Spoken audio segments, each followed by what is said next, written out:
জুলাই সনদের ভিত্তিতে আগামী জাতীয় সংসদ নির্বাচন চায় জামায়াত ইসলামী। দাবি আদায়ে রাজপথে আন্দোলন করতে 3 দিনের কর্মসূচি ঘোষণা করেছে দলটি। মঙ্গলবার জামায়াত ইসলামীর সেক্রেটারি জেনারেল মিয়া গোলাম পরওয়ার দলের পক্ষে এই কর্মসূচি ঘোষণা করেন।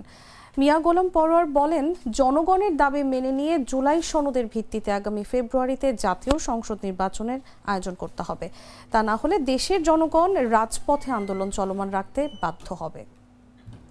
জাতীয় সংসদের নির্বাচনের রোডম্যাপ নির্ধারণ করা হয়েছে। আমরা ঘোষিত রোডম্যাপ অনুযায়ী অবাধ, সুষ্ঠু, নিরপেক্ষ ও ভয়ভীতিমুক্ত গ্রহণযোগ্য নির্বাচনের লক্ষ্যে প্রয়োজনীয় পদক্ষেপ গ্রহণের আহ্বান জানিয়ে আসছি।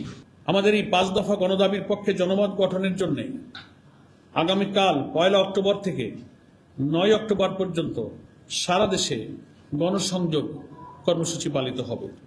এই উপলক্ষে এই গণসংযোগ চলাকালে মত বিনিময় সভা, গোল টেবিল, সেমিনার, সিম্পোজিয়াম ইত্যাদি প্রোগ্রামের আয়োজন করা হবে।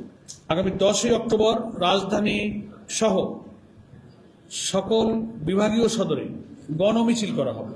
রাজধানী সহ সকল বিভাগীয় শহরে 12 অক্টোবর সারা দেশে জেলা প্রশাসকের মাধ্যমে আমরা স্মারকলিপি পেশ করব।